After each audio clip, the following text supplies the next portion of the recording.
नाज़रीन अस्सलाम वालेकुम। आपके साथ सबसे पहले एक बहुत बड़ी खुशखबरी शेयर करते चलें कि इमरान रियाज खान को आज बिलाखिर दोनों झूठे मुकदमात में बाइज्जत तौर पर बरी किया जा चुका है और इस वक्त वो अपने घर रवाना हो चुके हैं। आपको याद होगा कि उन्होंने एहराम पहन लिए थे, हज के ऊपर रवाना हो रहे थे, लेकिन एयरपोर्ट के ऊपर उन्हें एक झूठे और बोगस केस में गिरफ्तार कर लिया जाता है। अमानत में खयानत का उनके ऊपर इल्ज़ाम जो है वो आयद होता है। उसके बाद 2 दिन ये मुकदमा चलता है, एक रोज़ा उनका जिस्मानी रिमांड मंजूर होता है और उसके बाद जो है इस केस में उन्हें बाइज्जत तौर पर बरी कर दिया जाता है और इधर से उनकी बाइज्जत बरियत होती है और साथ ही एक और मुकदमे में उनकी गिरफ्तारी डाल दी जाती है कि जनाब आपने एयरपोर्ट के ऊपर तोड़ फोड़ की है और आपने कार्य सरकार में मुदाखलत की है, लिहाजा इस केस में जो है अब आप अंदर आ जाएं। फिर उस केस में उन्हें पकड़ लिया जाता है और अब जो है नाज़रीन इमरान रियाज को फाइनली तौर पे उस केस में भी जो है वो बाइज्जत तौर पर बरी किया जा चुका है। वो अपने घर रवाना हो चुके हैं। तो मकसद था उन्हें हद से रोकना और उसके पीछे ये एक खौफ और ये डर छुपा हुआ था कि कहीं इमरान रियाज अगर हज पर चले गए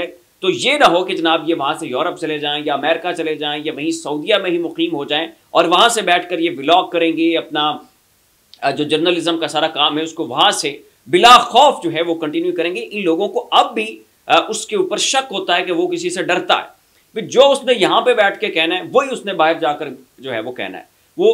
उसका एक पैरामीटर है, उसका एक तरीक़ेकार है, उनका एक ख़ास किस्म का स्टैंडर्ड है। वो बड़ा तरीके से जो है वो अपना व्लॉग करते हैं। जहाँ पे उन्होंने पाकिस्तान के इदारों के खिलाफ जाना है, उन्होंने अपनी एक बाउंड्री सेट की हुई है कि यार यहाँ पर जाके मैंने हिट करना है, टारगेट करना है, पाकिस्तान के जो ज़ुमा है उनके ऊपर तनकीद करनी है, जो पाकिस्तान की इस्टेब्लिशमेंट है, जो मिलिट्री इस्टेब्लिशमेंट है, जो बंद कमरों में बैठ कर आला फौजी हुकाम फैसले करते हैं, उनके ऊपर वो तनकीद से बाज नहीं आते। वो यहाँ पर भी बैठ के नहीं आते थे, वो बाहर भी जाके बैठ के जो है वो उस तनकीद से बाज नहीं आएंगे। और ये मेरे ख्याल में एक बड़ी मीनिंगलेस सी एक्सरसाइज थी और हुकूमत ने उन्हें हज पर जाने से रोककर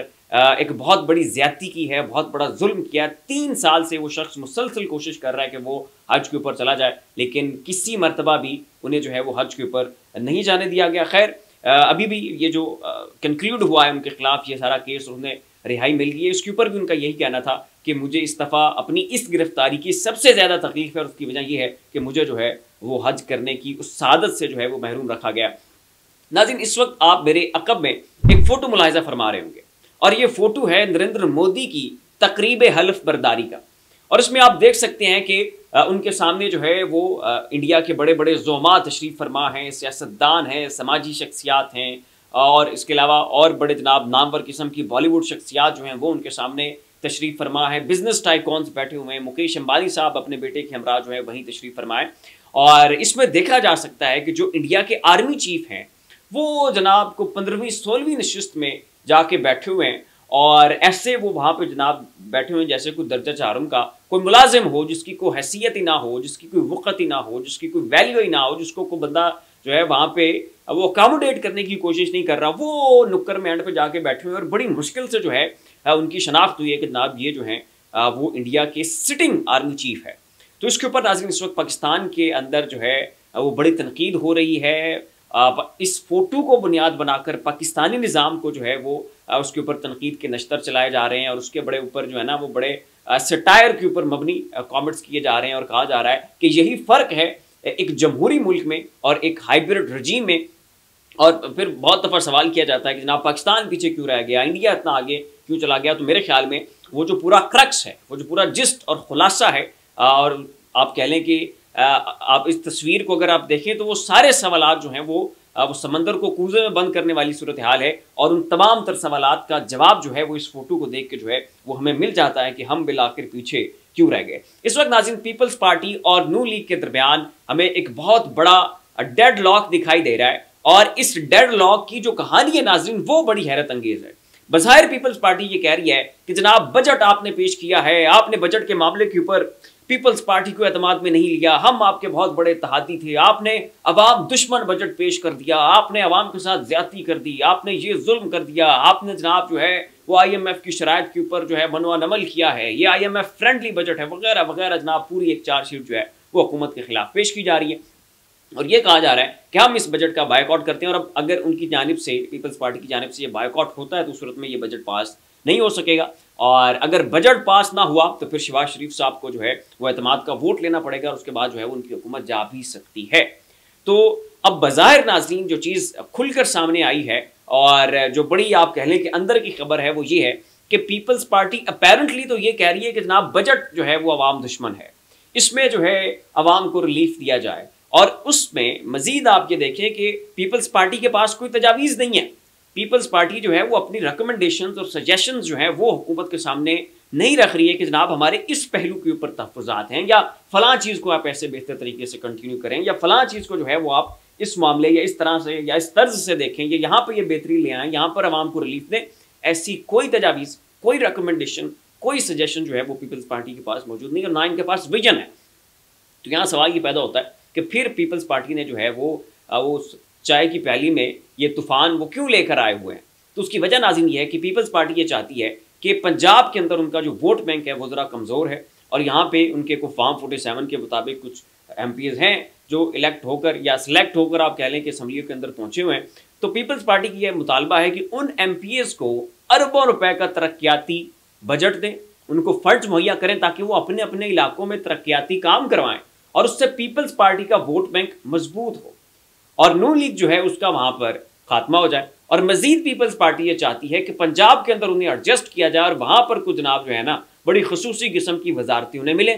जबकि नून लीग ये चाहती है कि हम आपको पंजाब के अंदर एडजस्ट नहीं करेंगे, यहाँ पे अकोमोडेट नहीं कर सकते हैं, यहाँ पे आपको फंड्स नहीं मिल सकते हैं, आप वफाक में आ जाए, वहां पर जौन सी मिनिस्ट्री आप कहते हैं आपको वो मिल जाएगी, जिस वजारत के ऊपर आप हाथ रखेंगे, उंगली रखेंगे, उस वजारत का कलमदान जो है वो हम आपको सौंप देंगे। लेकिन जनाब जो पंजाब है ये हमारा हक है, साडा हक है, तो ऐसी जनाब तो कोई नहीं देना। तो जनाब ये एक मामला है जिसके ऊपर डेडलॉक बरकरार है, और बज़ाहिर पीपल्स पार्टी ये कह रही है कि जनाब बजट बजट बजट अवाम दुश्मन, जनाब हम अवाम के साथ हैं, लेकिन अंदर खाते जो है नाज़रीन पीपल्स पार्टी का ये मुतालबा है कि हमें आप पंजाब के अंदर अकोमोडेट करें ताकि यहाँ पे जो है हमारा वोट बैंक मजबूत हो सके। तो ये नाज़रीन इन सियासी सुरमाओं के सियासत करने का तर्ज है, ये इनका अंदाज है कि आवाम के सामने भी सच्चे हो जाओ कि जी हम आपके हकूक़ की जंग लड़ रहे हैं, लेकिन बैकेंड पे अपने तहफ़्फ़ुज़ात का जो है अपने मफादात का जो है वो तहफ़्फ़ुज़ हो रहा है, और आवाम को जो है ये लॉलीपॉप देने की कोशिश की जा रही है कि जनाब हम जो है वो आपके साथ हैं। अगली खबर नाज़रीन ये है कि मौलाना साहब को मनाने के लिए जो है वो हुकूमत ने बड़े सर पैर मारना शुरू कर दिए हैं। गुज़श्ता रोज़ जो है शहबाज शरीफ साहब खुद मौलाना साहब की रिहाइश गाह के ऊपर पहुँचे, मौलाना साहब को मनाने की कोशिश की, मौलाना साहब ने इनकार कर दिया। उसके बाद मोहसिन नकवी साहब जो हैं इस्टेब्लिशमेंट की माँ के ऊपर, जाहिर है चूँकि अब उनके वो बंदे हैं, अब ये ढकी छुपी बात कोई नहीं, वो जाके पहुँचते हैं जनाब मौलाना साहब के पास, मौलाना साहब को मनाने की कोशिश की जाती है, उन्हें भी मौलाना साहब जो है वो इनकार कर देते हैं। और नाज़रीन अंदरूनी ज़राए से एक दिलचस्प खबर जो है वो मौसूल हुई है, और वो ये है कि मौलाना साहब का ये कहना है कि मैं इमरान खान साहब के साथ इल्हाक चाहता हूँ, लेकिन मुझे इस चीज़ के ऊपर मेरे शुबहात हैं और तहफ़्फ़ुज़ात हैं कि ये ना हो कि कल को जो है इमरान खान और मेरे दरमियान चीज़ें गड़बड़ हो जाएं, और जो एक कमिटमेंट करके हम घर से निकलें, मुझे इस चीज़ का खदशा महसूस होता है कि वो कमिटमेंट्स जो हैं वो आगे जाके फ्लॉप हो सकती हैं। असद कैसर साहब हैं, उमर अयूब हैं, बैरिस्टर गौहर हैं, शिबली फराज साहब हैं, तो उनका ये कहना है कि मैं इन लोगों के ऊपर तकिया तो करता हूँ, लेकिन जो है ना वो एक पक्की खबर मुझे नहीं मिल रही है, वो जो है ना वो कट्टी कट्टा जो निकलना है ना वो मेरा नहीं निकल रहा, मुझे जो है ना इनके ऊपर कन्फ्यूजन बहुत है, ट्रस्ट डेफिसिट बहुत है। तो मौलाना साहब ने इस ख्वाहिश का इजहार किया है कि मैं खुद इमरान खान साहब से मुलाकात करना चाहता हूँ, और इमरान खान के साथ कमिटमेंट्स करके इमरान खान के तहफ़्फ़ुज़ात और मुतालबात सुनकर फिर अपने तहफ़्फ़ुज़ात और मुतालबात इमरान खान साहब के सामने रख के फिर उसके ऊपर एक डायलॉग करके मैं किसी नतीजे के ऊपर पहुँच के उसकी एक तहरीरी और रिटन फॉर्म चाहता हूँ जिसके ऊपर इमरान खान साहब के दस्तखत हुए हों, और फिर जो है मैं इमरान खान साहब के साथ मिलकर अपनी इस मुज़ाहमती सियासत का आगाज़ करना चाहता हूँ, ताकि हम एक ही बैनर तले खड़े होके, एक ही कंटेनर के ऊपर खड़े होकर जो है वो हम अपनी इस एहतजाजी सियासत का और इन जलसों का और जुलूसों का जो है वो आगाज़ कर सकें। इस ख्वाहिश का इज़हार जो है नाज़रीन मौलाना साहब ने कर दिया है, जो कि इस वक्त हुकूमत के लिए जो है वो बड़ी ख़तरे की घंटी साबित हो सकती है, क्योंकि एक तरफ पीपल्स पार्टी है, उनके साथ भी इनका जो है वो मामला जो है वो सेट होता हुआ दिखाई नहीं दे रहा, बैल जो है वो मुंडे चढ़ते हुए दिखाई नहीं दे रही, और ऊपर से मौलाना साहब जो हैं उन्होंने भी इस ख्वाहिश का बड़ा पुरजोर किस्म का इजहार किया कि मैं इमरान खान साहब के साथ इस प्रोसीजर के साथ जो है वो चलना चाहता हूँ और इसका ख्वाहिशमंद हूँ। फिलहाल इतना ही, ऐसी मज़ीद लम्हा बलम्हा अपडेट्स के लिए हमारा चैनल ज़ाविया सब्सक्राइब कर लें। शुक्रिया।